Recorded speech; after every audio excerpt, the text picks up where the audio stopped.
শোনো, আমরা যারা ছেলে মানুষে জন্ম নিয়েছি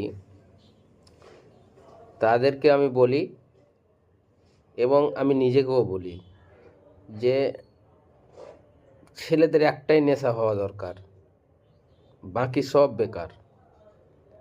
ছেলেদের একটাই নেশা হওয়া দরকার, সে নেশাটা হচ্ছে কি জানো?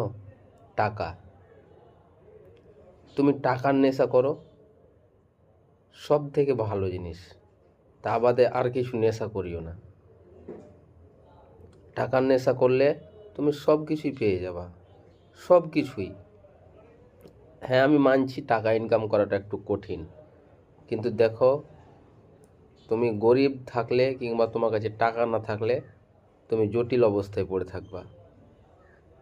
তো মেন যেটা কথা হচ্ছে যে কিছু না কিছু করে তোমাকে ইনকাম করতে হবে, কারণ ছেলে মানুষ জন্ম হয়েছে মানে তোমাকে ইনকাম করে খাওয়াতে হবে, তোমাকে ফ্যামিলিকে দেখতে হবে।